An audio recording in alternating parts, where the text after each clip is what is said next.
grace the podium to witness this use case.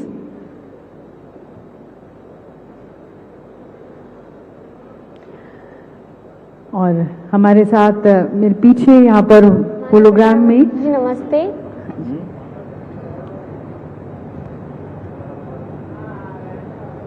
आप screen पर भी देख सकते हैं। माननीय प्रधानमंत्री जी नमस्ते। आपने क्या अनुभव किया जब सोलर सिस्टम की तरफ आप काम करना शुरू किया? तो हमने जैसे ही वीआर में देखा, हमें ऐसे लगा कि पूरा सोलर सिस्टम हमारे आंखों के सामने है।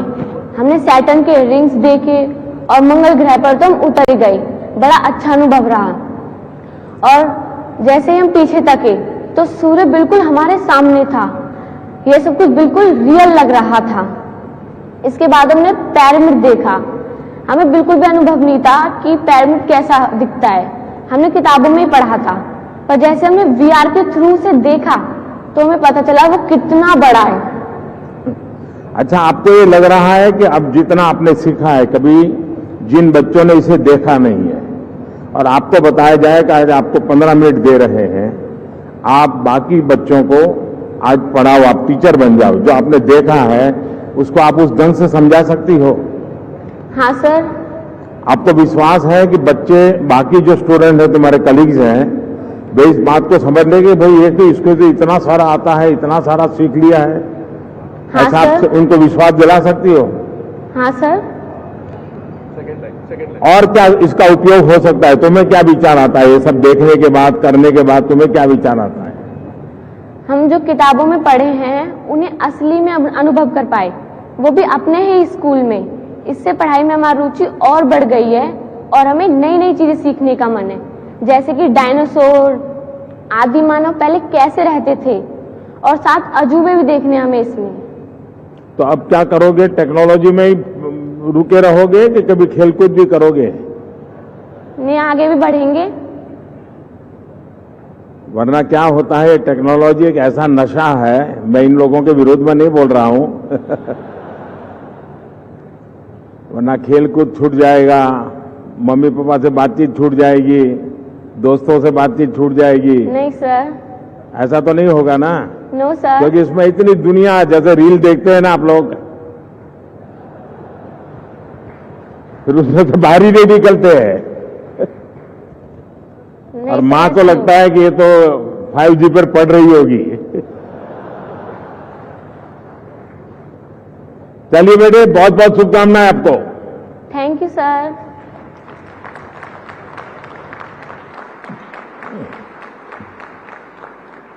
बहुत धन्यवाद माननीय प्रधानमंत्री जी। हमारे सभी बच्चों को बहुत प्रोत्साहित करने का भी और उनको उत्साहित करने का, प्रेरित करने का एक होलिस्टिक विकास की तरफ, ना केवल टेक्नोलॉजी की तरफ ध्यान दें पर खेलकूद भी पूरा बैलेंस करके रखें। And now, ladies and gentlemen, we are all very eagerly waiting to be led and guided by the most transformative and progressive leader this nation has seen. We are waiting for the address of the Honorable Prime Minister. Please join me, ladies and gentlemen, as I request Prime Minister Sir for his inaugural address.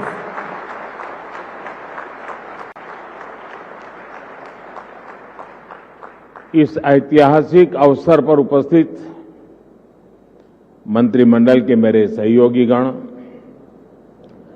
देश के उद्योग जगत के प्रतिनिधिगण, अन्य महानुभाव, देवी और सज्जनों,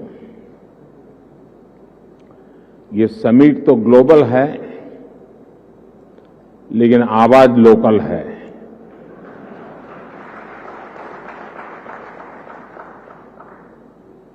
इतना ही नहीं, आगाज भी लोकल है।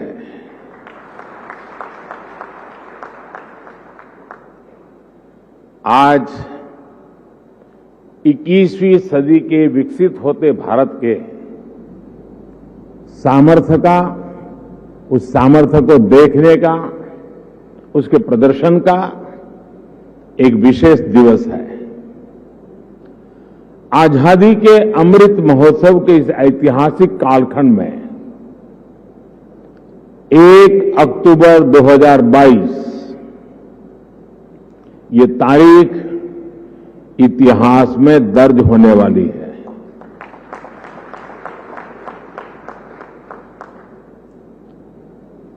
दूसरा, ये नवरात्रि का पर्व चल रहा है,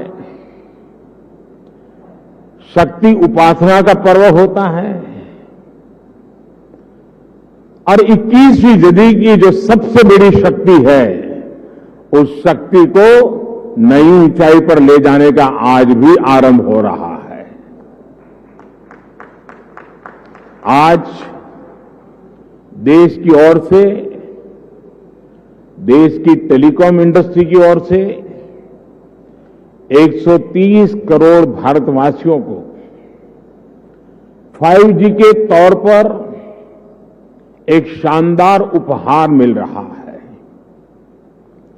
5G देश के द्वार पर नए दौर की दस्तक लेके आया है।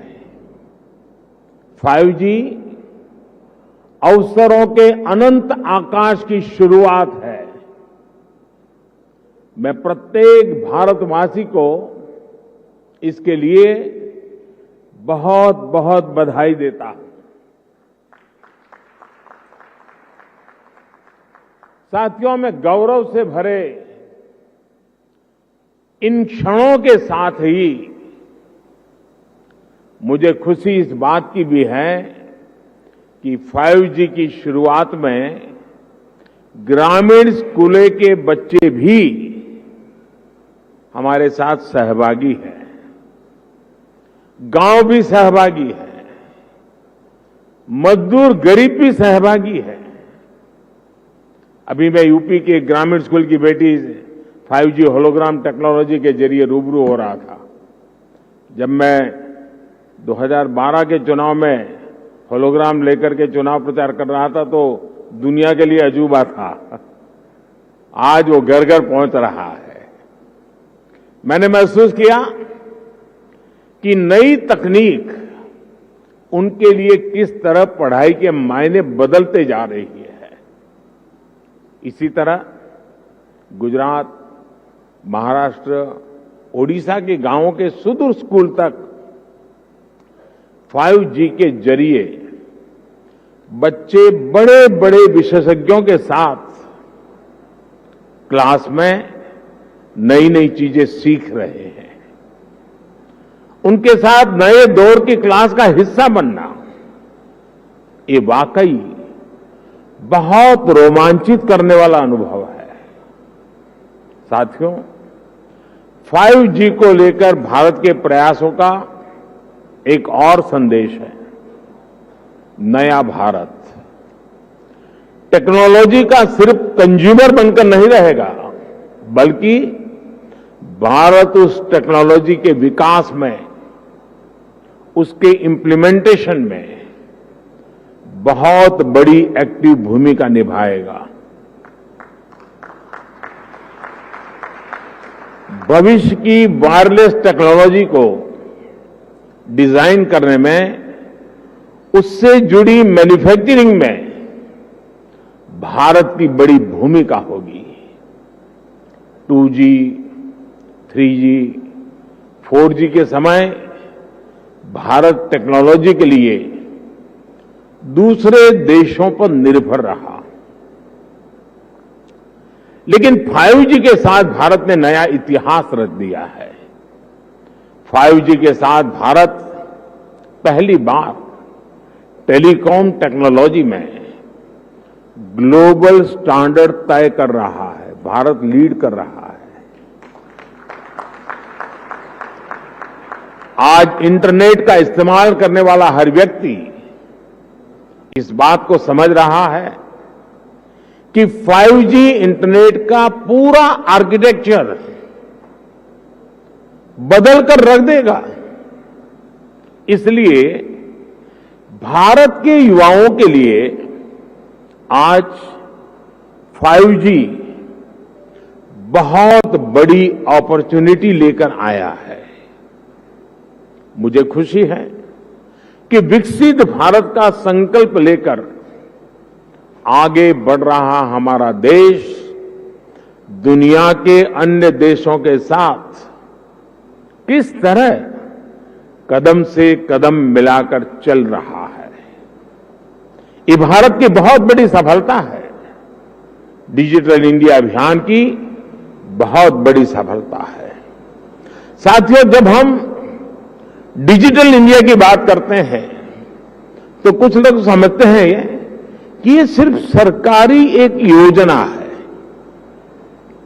लेकिन डिजिटल इंडिया सिर्फ एक नाम नहीं है, ये देश के विकास का बहुत बड़ा विजन है।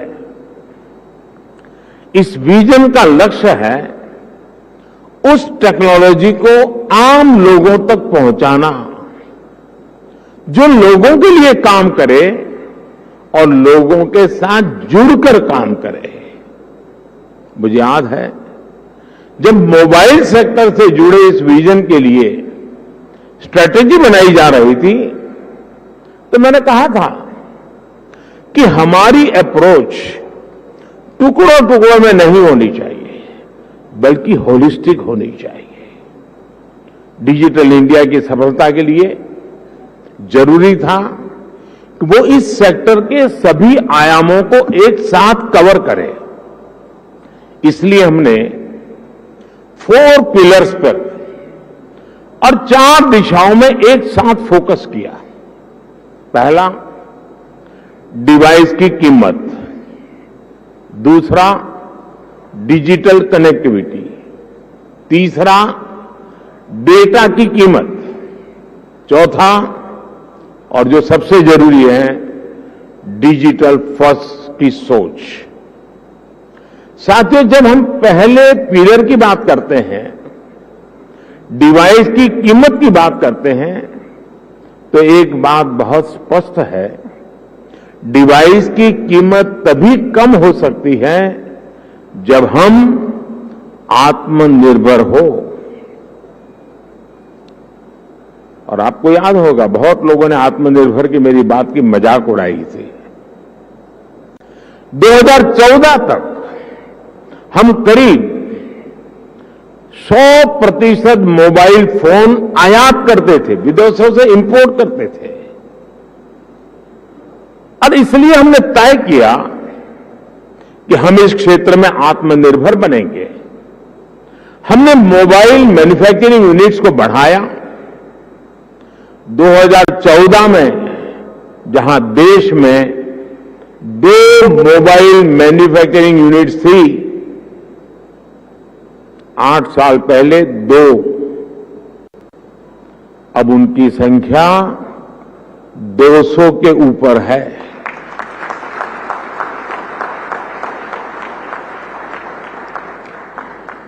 हमने भारत में मोबाइल फोन के उत्पादन को बढ़ाने के लिए इंसेंटिव दिए, प्राइवेट सेक्टर को प्रोत्साहित किया। आज इसी योजना का विस्तार आप पीएलआई स्कीम में भी देख रहे हैं। इन प्रयासों का नतीजा बहुत पॉजिटिव रहा। आज भारत मोबाइल फोन उत्पादन करने में दुनिया में नंबर 2 पर है। इतना ही नहीं, जो कल तक हम मोबाइल इंपोर्ट करते थे, आज हम मोबाइल एक्सपोर्ट कर रहे हैं, दुनिया को भेज रहे हैं। जरा सोचिए, 2014 में 0 मोबाइल फोन निर्यात करने से लेकर आज हम हजारों करोड़ के मोबाइल फोन निर्यात करने वाले देश बन गए हैं, एक्सपोर्ट करने वाले देश बन चुके हैं। स्वाभाविक है, इन सारे प्रयासों का प्रभाव डिवाइस की कीमत पर पड़ा है। अब कम कीमत पर हमें ज्यादा फीचर भी मिलने लगे हैं। साथियों, डिवाइस कॉस्ट के बाद जो दूसरे पिलर पर हमने काम किया वो है डिजिटल कनेक्टिविटी का। आप भी जानते हैं कि कम्युनिकेशन सेक्टर की असली ताकत कनेक्टिविटी में है। जितने ज्यादा लोग कनेक्ट होंगे इस सेक्टर के लिए उतना अच्छा है। अगर हम ब्रॉडबैंड कनेक्टिविटी की बात करें तो 2014 में 6 करोड़ यूजर्स थे, आज इनकी संख्या बढ़कर 80 करोड़ से ज्यादा हो चुकी है। अगर हम इंटरनेट कनेक्शन की संख्या की बात करें तो 2014 में जहां 25 करोड़ इंटरनेट कनेक्शन थे, वहीं आज इसकी संख्या करीब करीब 85 करोड़ पहुंच रही है, 85 करोड़ पहुंच रही है। ये बात भी नोट करने वाली है कि आज शहरों में इंटरनेट यूजर्स की संख्या के मुकाबले हमारे ग्रामीण क्षेत्रों में इंटरनेट यूजर्स की संख्या तेजी से बढ़ रही है। और उसकी एक खास वजह है, 2014 में जहां देश में 100 से भी कम पंचायतों तक ऑप्टिकल फाइबर पहुंचा था, आज 1,70,000 से भी ज्यादा पंचायतों तक ऑप्टिकल फाइबर पहुंच चुका है। अब कहां 100 और कहां 1,70,000। जैसे सरकार ने घर घर बिजली पहुंचाने की मुहिम शुरू की, जैसे हर घर जल अभियान के जरिए हर किसी तक साफ पानी पहुंचाने के मिशन पर काम किया, जैसे उज्ज्वला योजना के जरिए गरीब से गरीब आदमी के घर में भी गैस सिलेंडर पहुंचाया, जैसे हमने करोड़ों की तादाद में लोग बैंक अकाउंट से वंचित थे, करोड़ों लोग जो बैंक से नहीं जुड़े थे आजादी के इतने साल के बाद, जनधन अकाउंट के द्वारा हिंदुस्तान के नागरिकों को बैंक के साथ जोड़ दिया। वैसे ही हमारी सरकार इंटरनेट फॉर ऑल के लक्ष्य पर काम कर रही है। साथियों, डिजिटल कनेक्टिविटी बढ़ने के साथ ही डेटा की कीमत भी उतनी अहम हो जाती है। ये डिजिटल इंडिया का तीसरा पिलर था जिस पर हमने पूरी शक्ति से काम किया। हमने टेलीकॉम सेक्टर के रास्ते में आने वाली तमाम अड़चनों को हटाया। पहले विजन की कमी और पारदर्शिता के अभाव में टेलीकॉम सेक्टर को तमाम मुश्किलों का सामना करना पड़ता था। आप परिचित हैं कि कैसे हमने 4G तकनीक के विस्तार के लिए पॉलिसी सपोर्ट दिया। इससे डेटा की कीमत में भारी कमी आई और देश में डेटा क्रांति का जन्म हुआ। देखते ही देखते ये तीनों फैक्टर, डिवाइस की कीमत, डिजिटल कनेक्टिविटी और डेटा की कीमत, इसका मल्टीप्लायर इफेक्ट हर तरफ नजर आने लगा। लेकिन साथियों, इन सबके साथ एक और महत्वपूर्ण काम हुआ। देश में डिजिटल फर्स्ट की सोच विकसित हुई। एक वक्त था जब बड़े बड़े विद्वान, एलिट क्लास, उसके कुछ मुट्ठीभर लोग, सदन के कुछ भाषण देख लेना, कैसे कैसे भाषण हमारे नेता लोग करते हैं, वे मजाक उड़ाते थे। उनको लगता था कि गरीब लोगों में क्षमता ही नहीं है, ये डिजिटल समझ ही नहीं सकते, संदेह करते थे। उन्हें शक था कि गरीब लोग डिजिटल का मतलब भी नहीं समझ पाएंगे। लेकिन मुझे देश के सामान्य मानवी की समझ पर, उसके विवेक पर, उसके जिज्ञासु मन पर हमेशा भरोसा रहा है।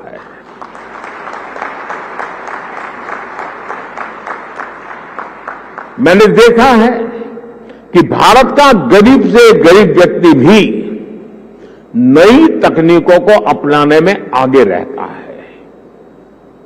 और मैं एक छोटा अनुभव बताता हूं। शायद ये 2007-8 का कालखंड होगा या 9-10 का, मुझे याद नहीं है।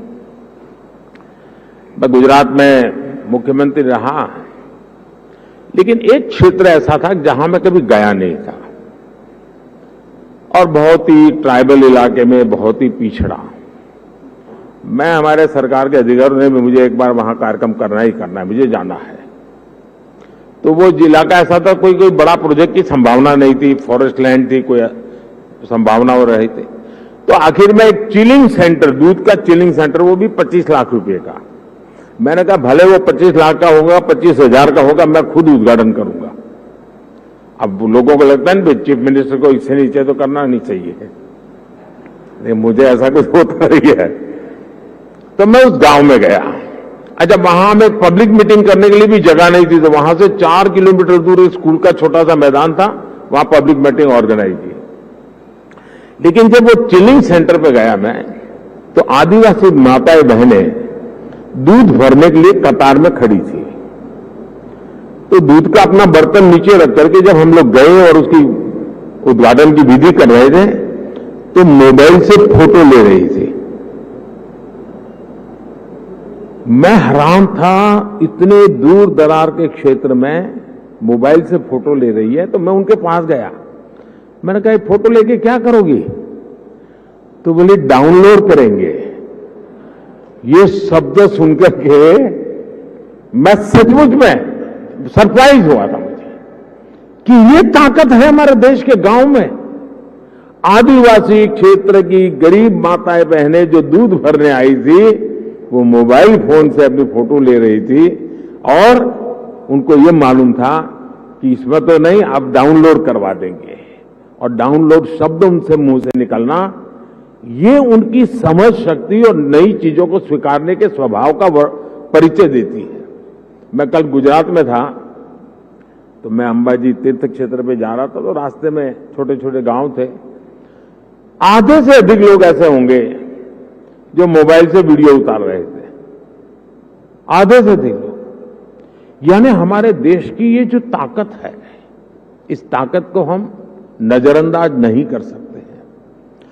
और सिर्फ देश के इलीट क्लास के कुछ लोगों को ही हमारे गरीब भाई बहनों पर यकीन नहीं था। आखिरकार हम डिजिटल फर्स्ट के अप्रोच के साथ आगे बढ़ने में कामयाब हुए। सरकार ने खुद आगे बढ़कर डिजिटल पेमेंट्स का रास्ता आसान बनाया। सरकार ने खुद ऐप के जरिए सिटीजन सेंट्रिक डिलीवरी सर्विस को बढ़ावा दिया है। बात चाहे किसानों की हो या छोटे दुकानदारों की, हमने उन्हें ऐप के जरिए रोज की जरूरतें पूरी करने का रास्ता दिया। इसका नतीजा आज आप देख सकते हैं। आज टेक्नोलॉजी सही मायने में डेमोक्रेटिक हो गई है, लोकतांत्रिक हो गई है। आपने भी देखा है कि डिजिटल फर्स्ट की हमारी अप्रोच ने कोरोना वैश्विक महामारी के इस दौर में देश के लोगों की कितनी मदद की। दुनिया के बड़े बड़े विकसित देश जब अपने नागरिकों की मदद करने में संघर्ष कर रहे थे, खजाने में रुपये पड़े थे, डॉलर थे, पाउंड थे, सब था, यूरो था, लेकिन और देने का तय भी किया था, लेकिन पहुंचाने का रास्ता नहीं था।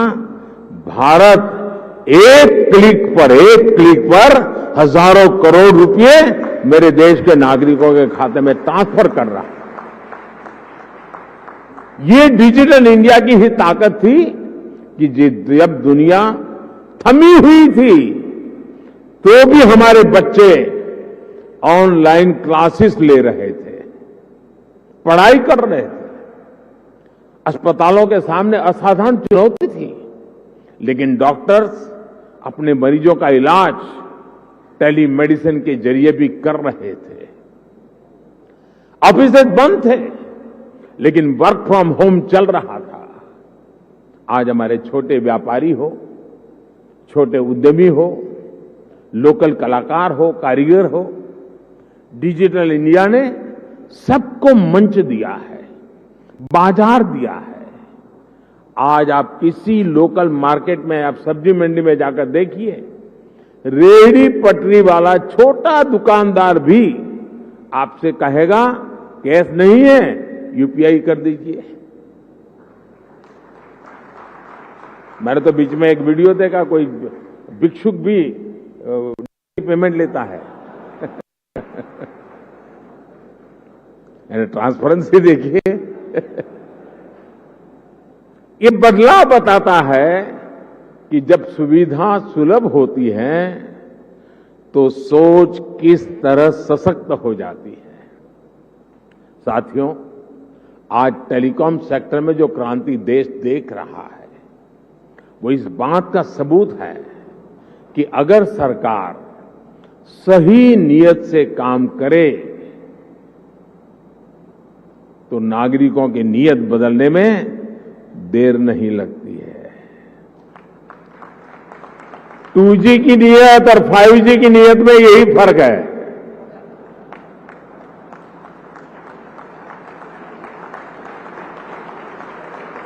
देर आए दुरुस्त आए।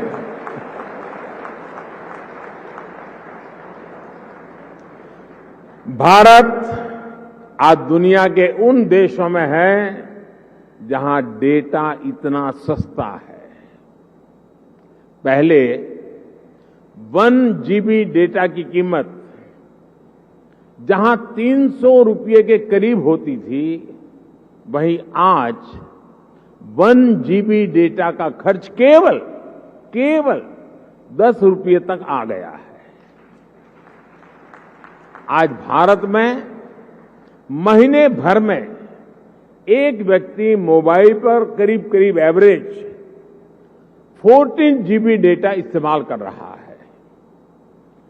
2014 में इस 14 GB डेटा की कीमत होती थी करीब 4,200 रुपये प्रति महीना, 4,200 रुपया। आज इतना ही डेटा 125 रुपये या ज्यादा से ज्यादा 150 रुपये, 125 या 150 रुपये में मिल जाता है। यानी आज गरीब के, मध्यम वर्ग के मोबाइल डेटा के करीब 4,000 रुपये हर महीने बच रहा है उसके जेब में।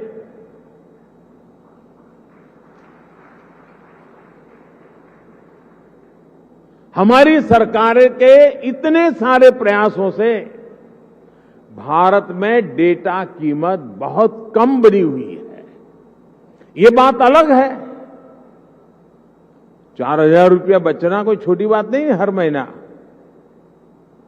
लेकिन जब मैं बता रहा हूं तब आपको ध्यान में आया, क्योंकि हमने इसका हो हल्ला नहीं किया, विज्ञापन नहीं दिए, झूठे बड़े गपगोले नहीं चलाए। हमने फोकस किया कि देश के लोगों की सहूलियत बढ़े, ईज ऑफ लिविंग बढ़े।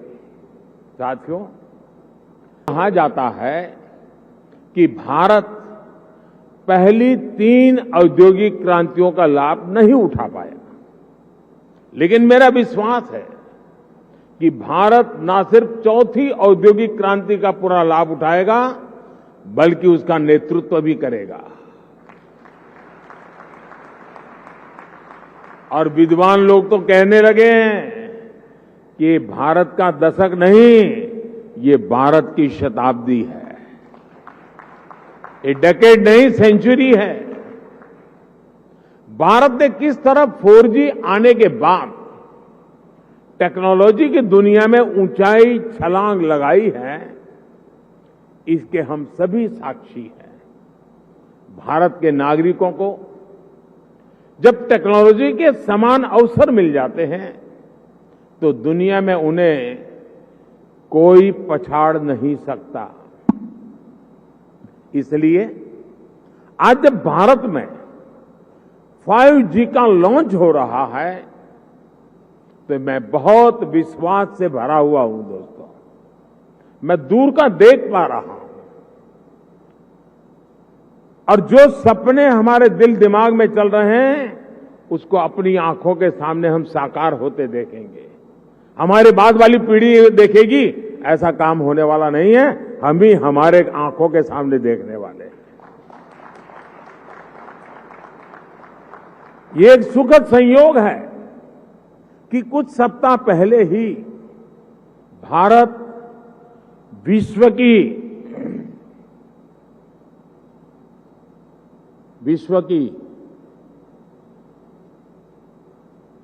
5वीं सबसे बड़ी अर्थव्यवस्था बना है।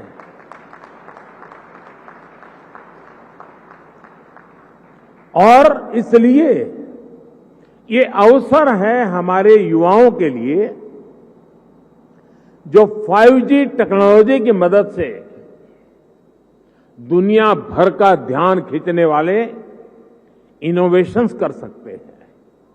ये अवसर है हमारे एंटरप्रेन्योर्स के लिए, जो 5G टेक्नोलॉजी का इस्तेमाल करते हुए अपना विस्तार कर सकते हैं।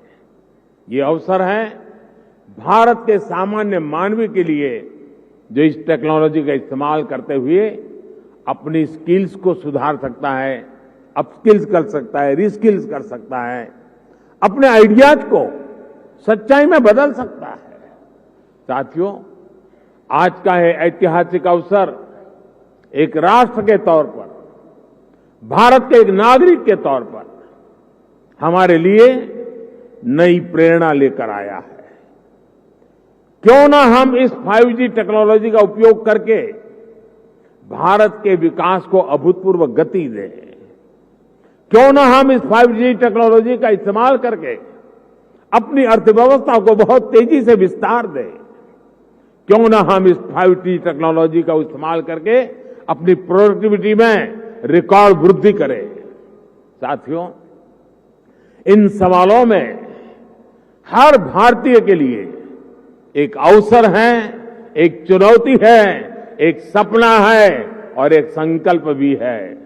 मुझे पता है कि आज 5G की इस लॉन्चिंग को जो वर्ग सबसे ज्यादा उत्साह से देख रहा है, वो मेरा युवा साथी है, मेरे देश की युवा पीढ़ी है। हमारी टेलीकॉम इंडस्ट्री के लिए भी कितने ही बड़े अवसर इंतजार कर रहे हैं। रोजगार के कितने ही नए अवसर बनने जा रहे हैं। मुझे विश्वास है हमारी इंडस्ट्री, हमारे इंस्टीट्यूट्स और हमारे युवा मिलकर इस दिशा में निरंतर काम करेंगे। और अभी जब मैं काफी समय पूरा जो एग्जीबिशन लगा है उसको समझने का प्रयास करता था। मैं कोई टेक्नोलॉजी का विद्यार्थी तो नहीं हूं, लेकिन समझने की कोशिश कर रहा था। ये देख करके मुझे लगा है कि मैं सरकार में तो सूचना करने वाला हूं कि हमारी सरकार के सभी विभाग, उसके सारे अधिकारी जरा देखें कहां कहां इसका उपयोग हो सकता है, ताकि सरकार की नीतियों में भी इसका असर नजर आना चाहिए। मैं देश के स्टूडेंट्स को भी चाहूंगा कि 5 दिन तक एग्जीबिशन चलने वाला है। मैं खास करके टेक्नोलॉजी से जुड़े स्टूडेंट्स से आग्रह करूंगा कि आप आइए, इसे देखिए, समझिए और कैसे दुनिया बदल रही है। और आप एक बार देखेंगे तो अनेक चीजें नई आपके भी ध्यान में आएगी, आप उसमें जोड़ सकते हैं। और मैं इस टेलीकॉम सेक्टर के लोगों से भी कहना चाहूंगा, मुझे खुशी होती थी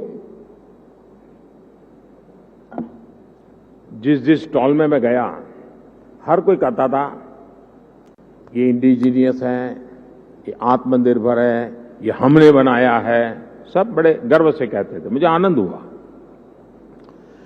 लेकिन मेरा दिमाग कुछ और चल रहा था। मैं ये सोच रहा था, जैसे कई प्रकार की कार आती हैं, हर एक की अपनी एक ब्रांड होती है, हर एक की अपनी विशेषता भी होती है, लेकिन उसमें जो स्पेयर पार्ट पहुंचाने वाले होते हैं वो एमएसएमई सेक्टर के होते हैं। और एक ही एमएसएमई के एक फैक्ट्री वाला 6 प्रकार की गाड़ियों के स्पेयर पार्ट बनाता है, छोटे मोटे जो भी सुधार करने करे वो देता है। मैं चाहता हूं कि आज हार्डवेयर भी आप लगा रहे हैं, ऐसा लगा मुझे आपकी बातों से। क्या एमएसएमई सेक्टर को इसके लिए जो हार्डवेयर की जरूरत है उसके छोटे छोटे पुर्जे बनाने के लिए उनको काम दिया जाए, बहुत बड़ा इकोसिस्टम बनाया जाए। एकदम से मैं व्यापारी तो नहीं हूं, मुझे रुपये पैसे से लेना देना नहीं है, लेकिन मैं इतना समझता हूं कि कॉस्ट एकदम कम हो जाएगी, एकदम कम हो जाएगी। हमारे एमएसएमई सेक्टर की ये ताकत है। और वो सप्लाई आपको सिर्फ अपने यूनिकनेस के साथ उसमें सॉफ्टवेयर वगैरह जोड़ करके सर्विस देनी है। और इसलिए मैं समझता हूं कि आप सब मिलकर के एक नया और मिलकर के करना पड़ेगा, और तभी जाकर के इसकी कॉस्ट हम नीचे ला सकते हैं।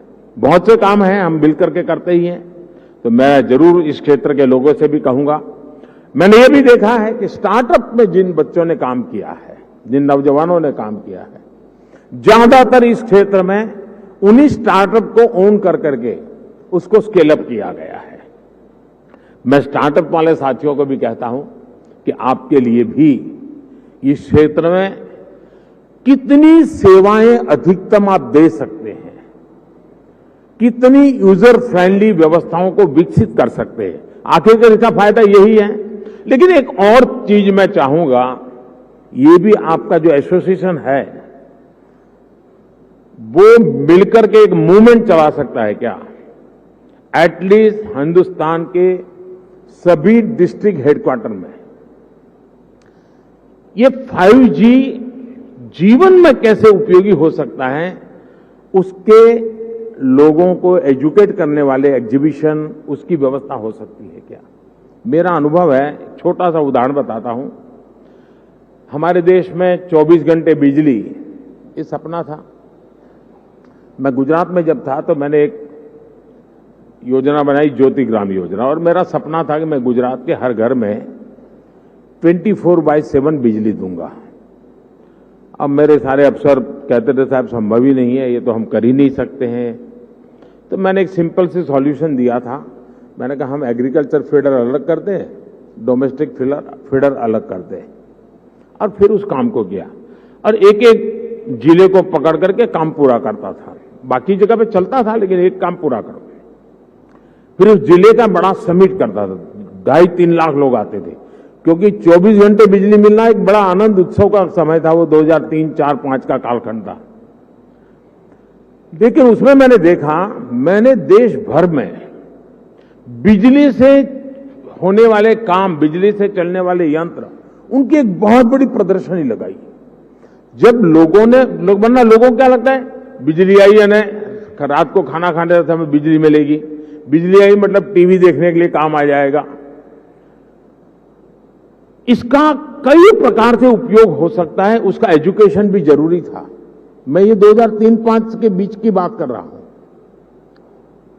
और जब वो सारा एग्जीबिशन लगाया तो लोग, टेलर भी सोचने लगा मैं मेरा इक्विपमेंट ऐसे लगूंगा, कुम्हार भी सोचने लगा कि मैं ऐसे इलेक्ट्रिक व्हीकल लूंगा, माताएं बहनें भी लगी किचन में हमारे इलेक्ट्रिक वाले इतनी चीजें आ सकती हैं। यानी एक बहुत बड़ा मार्केट खड़ा हुआ।